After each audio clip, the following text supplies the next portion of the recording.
the police, Kerala police, that chapter prompting students to call their friends to Islam.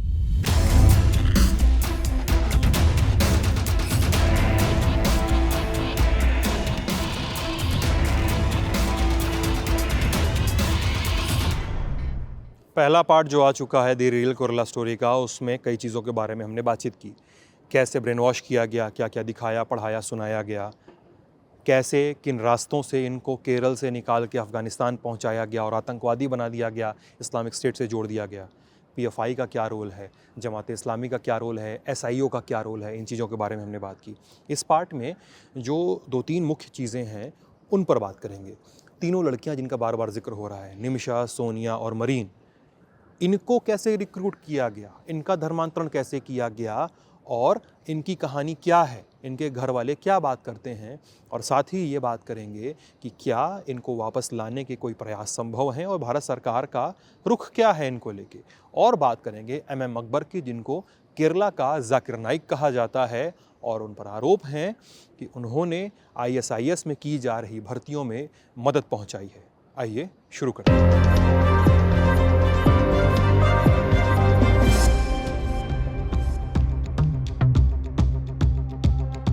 पिछले episode के आखिर में हमने एमएम अकबर के बारे में टीज किया था। अकबर नीश ऑफ ट्रुथ और पीस फाउंडेशन संचालित करते हैं। ये पीस फाउंडेशन ही पीस इंटरनेशनल स्कूल चलाने वाली संस्था है। अकबर खुद सलाफी मूवमेंट के प्रचारक हैं और स्थानीय स्तर पे उन्हें केरला का जाकिर नाइक कहा जाता है। अकबर साल 2018 में जेल जा चुके हैं। केरल पुलिस ने उन्हें हैदराबाद एयरपोर्ट से हिरासत में लिया था। आरोप थे कि उन्होंने स्कूल बुक्स के जरिए बच्चों से धर्मांतरण करवाने की अपील की थी। सुनिए बातचीत में क्या बताते हैं। State government police filed a case against my school. And school used a book published by a Bombay team. That book contains some materials prompting students to convert their friends to Islam. That was the case against me. Not NIA, not ISIS issue or recruitment issue or funding issue or that type of issues. The case is now the case is going on. I'm on bail, in fact. It was 4 years ago, 5 years ago. In bail statement, Kerala, the court said that the case is baseless. In the book, their allegation is in the book. There is some material. The book is not published by us, publisher in Mumbai. We bought that book. We didn't teach that book, but there was a chapter, according to the police, Kerala police. That chapter prompting students to call their friends to Islam.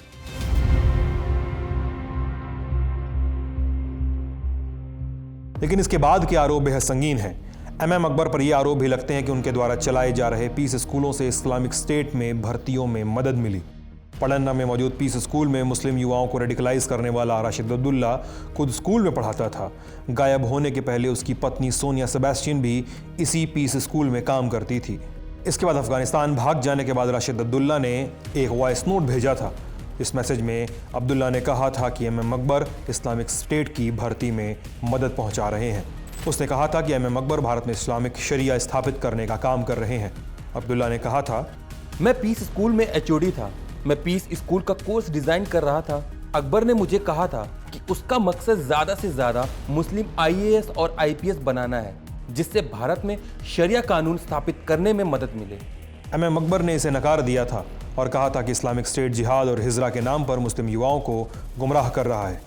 Akbar हमसे अपने बयान में कहते हैं कि Rashid Abdullah piece school का नाम खराब करने की नीयत से ये आरोप लगा रहा है और वो खुद असल में इस्लामिक स्टेट के खिलाफ खड़े रहे हैं।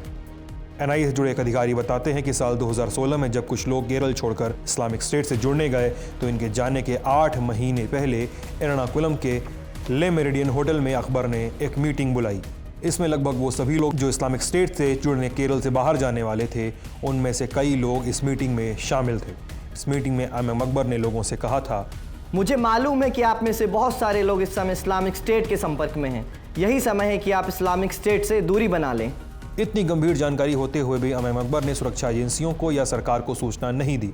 अधिकारी बताते हैं कि अगर जानकारी होती तो लोगों को इस्लामिक स्टेट से जुड़ने से बचा लिया गया होता। एमएम अकबर कहते हैं कि एक वर्कशॉप थी और उनके पास सबूत नहीं थे, इसलिए उन्होंने पुलिस में रिपोर्ट नहीं लिखाई। लेकिन बस यही नहीं, एक कहानी है जो एमएम अकबर और इस्लामिक स्टेट से रिश्तों पर रोशनी डालती है। साल 2011 में मूसा सेरेंटोनियो नाम का एक ऑस्ट्रेलियाई मूल का व्यक्ति केरल आया था। मूसा की भी सलाफी इस्लाम में रुचि थी और वो धर्म प्रचार भी करता था। जब वो केरल आया तो उसके रहने और उसके भाषणों का इंतजाम अकबर ने किया। बाद में इसी मूसा ने इस्लामिक स्टेट की सदस्यता ले ली, लेकिन वो अफगानिस्तान में दाखिल नहीं हो पाया और आखिर में उसे डिगलाइज कर उसके घर ऑस्ट्रेलिया वापस भेज दिया गया। एमएम अकबर इस आरोप को भी खारिज करते हैं और कहते हैं कि वो मूसा से एक आयोजन में मिले थे और रहने रुकने का कोई इंतज़ाम उन्होंने नहीं किया था। अपने यूट्यूब चैनल पर वीडियो अपलोड करके अकबर ने मुस्लिम युवाओं से इस्लामिक स्टेट से बचने की अपील भी की है, लेकिन जिहाद पर उनके भाषण वायरल होते हैं। सुनिए जिहाद का मतलब एमएम अकबर के लिए क्या है। That type of case is not existing. Basically, no government agencies accused the case like you told against me. The only case is this one. No relationship of Peace Foundation with ISIS or ISIS recruitment. That type of case is not existing. You know, one of our staff, I want to clarify, one of our staff, Rashid Abdullah, of course, he was a person. He is among these persons who migrated to Afghanistan. He is among these 22 people. Only a person. Meaning of jihad is strife. You know, strife. If you the jihad starts when you fight against your evil desires. The self you are doing jihad against your evil desires. Then when you propagate Islam means the Islamic message of peace and tranquility. You are doing jihad. Whenever a Muslim society comes into existence, it has got political power. When that political power and Islamic State, that Islamic State has that responsibility to stop, to fight against atrocities against Muslims. You know, if Islamic propagation is stopped, some lands or some countries, that Islamic nation should fight against them. Then only that fighting with arms comes in jihad. So jihad by some groups or that type of jihad by some persons is not Islamic, but only jihad,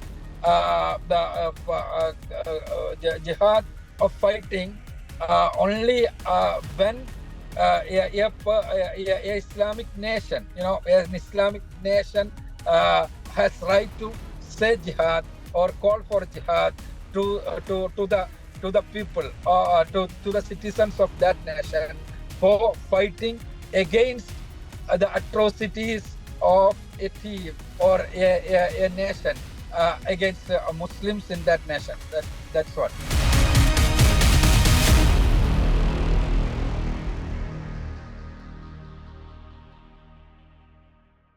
इतनी सारी बातों के बाद भी MM Akbar पर case क्यों नहीं दर्ज किया गया?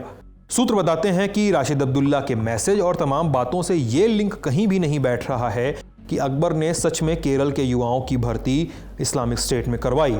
एक अधिकारी हमसे कहते हैं, केस तो हम तभी बना सकते हैं जब हमारे पास पुख्ता सबूत हों, ताकि हमारी चार्जशीट पक्की बने। अभी तक अकबर के केस में ऐसा नहीं हो सका है। इस सूची में आखिरी नाम आता है सत्यसरणी का, पीएफआई का संगठन। सत्यसरणी पर आरोप लगते हैं कि उन्होंने केरल में इस्लामिक कट्टरपंथ को बढ़ावा दिया है, खासकर महिलाओं के बीच में। इस संगठन का नाम केरल के एक मशहूर केस में आता है, हादिया धर्मांतरण केस, जिसमें कोट्टयम के रहने वाली डॉक्टर अखिला अशोकन ने इस्लाम कबूल करके अपना नाम हादिया कर लिया था और अपने घर से बहुत दिनों तक गायब रही थी और कहा कि उसने शादी कर ली है। वो सत्यसरणी के साथ रह रही थी।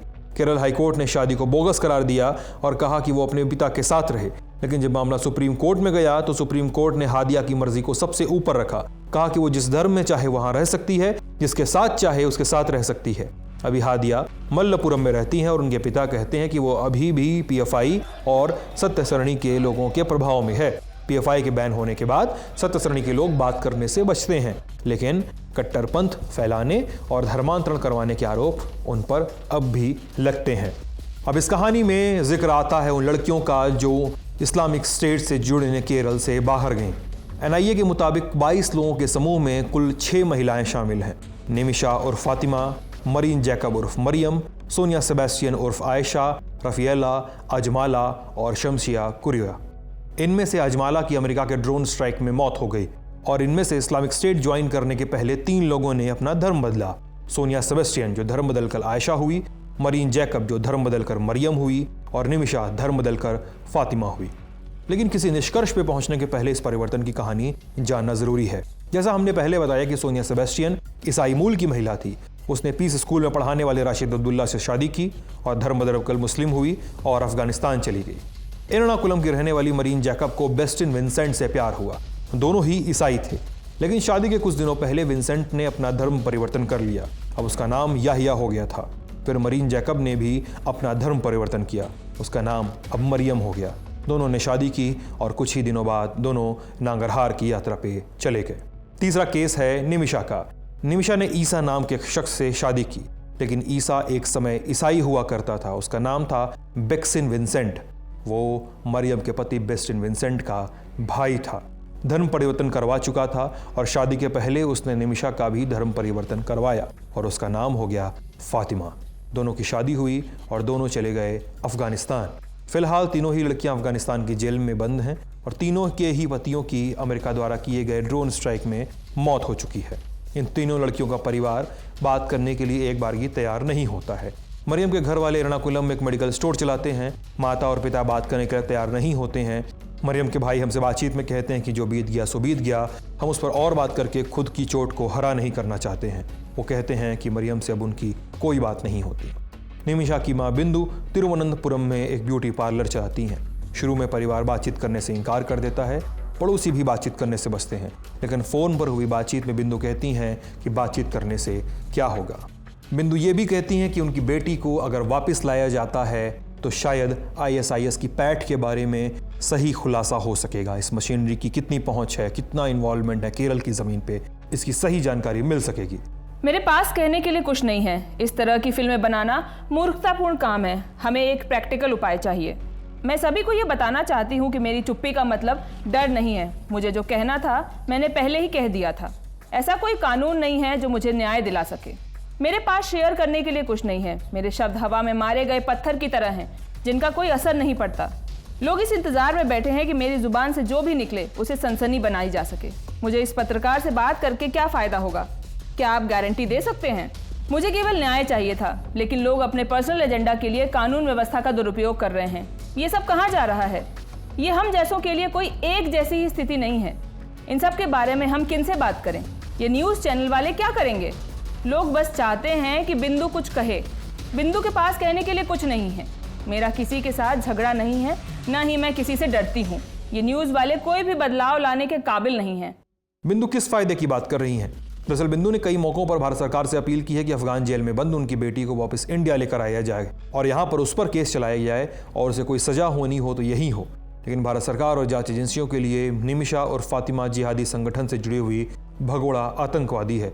NIA की वेबसाइट पर भी यही लिखा मिलता है, तो उसका प्रत्यर्पण आसान नहीं दिखाई देता है। बिंदु का तर्क है कि अगर निमिशा को वापस लाया जाए तो इस्लामिक स्टेट की केरल में कितनी पहुंच है और कौन सी मशीनरी इन्वॉल्व है जो युवाओं को लुभाकर इस्लामिक स्टेट की जद में पहुंचा दे रही है, इसका सही खुलासा हो सकेगा। इस मुद्दे को लेकर टीवी चैनलों से लेकर सोशल मीडिया पर जाने वाले भाजपा नेताओं के सामने जब यह सवाल रखा जाता है कि जो अफगान जेलों में भारतीय मूल के आतंकी बंद हैं, उनके भारत में प्रत्यर्पण को लेकर सरकार की क्या योजना है, इस पर भारतीय जनता पार्टी के केरल उपाध्यक्ष AN राधाकृष्णन कहते हैं कि ये मुश्किल है। In the case of Nimisha, what happened? She has been deported to the Syria and she has been trained by the terrorist organizations. And A trained terrorist can be released only on the basis of a set of norms accepted and approved by the international communities. So India government cannot take a unilateral stand on it, number one. Number two, the India government has to fulfill all the procedure formalities to get back a terrorist who has been arrested and kept in a different country. It is not that much easy. So the argument, even the Supreme Court cannot do anything. लेकिन केरल छोड़कर गई कई लड़कियों के वापस आने की कितनी ख्वाहिश बची हुई है। एनआईए की जांच में शामिल कुछ पुलिस अधिकारी भी केरल से गई लड़कियों के बारे में खुलासा करते हैं। कहते हैं कि जब एनआईए के अधिकारियों के कहने पर महिलाओं के परिजनों ने उनसे वापस आने का आग्रह किया तो उन्हें जवाब मिला, हम हिंदुस्तान वापस आएंगे ज़रूर, लेकिन हिंदुस्तान फतह करने आएंगे। अधिकारी बताते हैं कि आतंकवादी गतिविधियों में शामिल रहे लोग देश की सीमा के बाहर रहें तो देश की सुरक्षा को खतरा काफ़ी कम हो जाता है। इस मुद्दे पे राजनीति भी हो रही है। केरल पुलिस और एनआईए के अधिकारी बताते हैं कि जब तक कुछ लोग पहुंचकर नांगरहाट नहीं चले गए तब तक तो कोई जानकारी ही नहीं आ सकी थी। पहले घरों में मैसेज आए थे, फिर जांच एजेंसियों को पता चला। कुछ केसों में तो घर वालों ने भी सही समय पर जानकारी नहीं दी। ऐसे में कुल कितने ऐसे केस प्रकाश में आए हैं पता ही नहीं चल पा रहा। केरल पुलिस और एनआईए के सूत्र कहते हैं कि ऐसी पूरी संभावना है कि केरल से अभी तक 100 से ज़्यादा लोग इस्लामिक स्टेट ज्वाइन कर चुके हैं। 22 लोगों की ही पहचान और कहानी अब तक सामने आई है, बाकी के बारे में कोई जानकारी नहीं। अनुमान है कि इनमें से अधिकतर अमेरिका के ड्रोन स्ट्राइक में मारे गए, कुछ सीमा पार करते हुए पकड़े गए तो वापस इंडिया डिपोर्ट कर दिए गए, कुछ को अरब देशों ने भारत भेज दिया, कुछ केरल के दूसरे इलाकों से अरेस्ट हुए और कुछ सरकारी गवाह बन गए। इसके अलावा केरल पुलिस ने साल 2017 में ऑपरेशन पिजन नाम का प्रोग्राम शुरू किया है। इस प्रोग्राम के तहत खुफिया विभाग ऑनलाइन उन युवाओं की शिनाख्त करता है जिनके इस्लामिक स्टेट द्वारा रिक्रूट किए जाने या कट्टरपंथी बनाए जाने की प्रबल संभावना है। उन युवाओं के सोशल मीडिया बिहेवियर की पड़ताल की जाती है। इसके बाद उन युवाओं से मिलकर उनका मनोवैज्ञानिक विश्लेषण किया जाता है, उनकी काउंसलिंग की जाती है। इस पूरी प्रक्रिया में केरल पुलिस के खुफिया विभाग और एनआईए के लोग शामिल होते हैं। अधिकारी बताते हैं कि केरल में अब इस्लामिक स्टेट की एक्टिविटी लगभग ज़ीरो है। जो भी एक्टिविटी दिखाई देती है केरल पुलिस उसे हैंडल कर लेती है। लेकिन खुफिया विभाग के कुछ अधिकारी ये बताते हैं कि केरल के अंदर इस्लामिक स्टेट की पहुंच कितनी है इसका पता लगाना अभी मुश्किल है। वो कहते हैं, हम ये तो कह सकते हैं कि इस्लामिक स्टेट से जुड़ी घटनाएं अब सामने नहीं आ रही हैं, लेकिन एक ज़रूरी बात यह भी है कि अगर 100 से ज़्यादा युवाओं को इस्लामिक स्टेट से जुड़ना था तो वो जाकर जुड़ गए। उनके सारे डिवाइस, उनका सारा लेखा जोखा देश के बाहर चला गया। अब इंटरसेप्ट करना बहुत मुश्किल है। जो कुछ लोग अरेस्ट किए गए वो इंट्रोगेशन के समय कुछ बताते हैं तो उस पर ही भरोसा किया जा सकता है। ऐसे में इस्लामिक स्टेट का असली प्लान और उसकी पहुंच जान पाना मुश्किल है। इसके अलावा कासरगोड के पुलिस अधीक्षक वैभव सक्सेना हमसे बताते हैं कि समय समय पर केरल पुलिस ऐसे प्रोग्राम और कैंप संचालित करती रहती है जिससे युवाओं को इस्लामिक स्टेट के रास्ते पर जाने से रोका जा सके। लेकिन एक बात इन सब के बीच तय है कि असल केरला स्टोरी बस कुछ लड़कियों की और धर्म परिवर्तन की कहानी नहीं है। ये बहुत सारे युवाओं की कहानी है जिन्हें भ्रमित करके कट्टरपंथी बनाया गया, आतंकवादी बनाया गया और फिर उन्हें आतंकी संगठनों में लड़ने और मरने के लिए भेज दिया गया। पूरी तस्वीर पर ध्यान देना बेहद ज़रूरी है। जिन पर ये आरोप लगते हैं कि उन्होंने युवाओं को भ्रमित किया, रेडिकलाइज किया, वो कई सारे लोग जेल में हैं। पीएफआई की बंद होने के बाद की कहानी नहीं पता चलती है। एक पॉलिटिकल पार्टी है जिसके बहुत सारे नेता सीधे सीधे बात करने से बचते हैं। हमने कोशिश की, आगे भी कोशिश करते रहेंगे। जवाब आएगा तो आपको बताएंगे। घर वाले हताश हैं, कई घर वाले निराश हैं। वो बोल बोल कर मीडिया में बात करके थक चुके हैं। वो बोलते हैं इससे होगा क्या। मिलने से कतराते हैं, मीडिया से बात करने से कतराते हैं। कई लोगों का कहना है कि एक पिक्चर सही है, कई लोगों का कहना है कि एक पिक्चर गलत है। लेकिन पिक्चर की बात नहीं है। बात ये है कि एक राज्य है देश का, उस राज्य के कई सारे युवा किसी बहकावे में आके या बहकावे में ना आके, सवाल ये नहीं है, लेकिन वो देश छोड़कर आतंकी संगठनों में शामिल हो गए और ये एक बड़ी बात है। इस पे बात होनी चाहिए, इस पे बहस होनी चाहिए और इसके पुख्ता इंतज़ाम किए जाने चाहिए कि इस तरह की घटनाएं आगे होने से बचती रहें, ना हो, ये ज़रूरी है। आपने इस रिपोर्ट को देखा, आप सभी का बहुत बहुत शुक्रिया।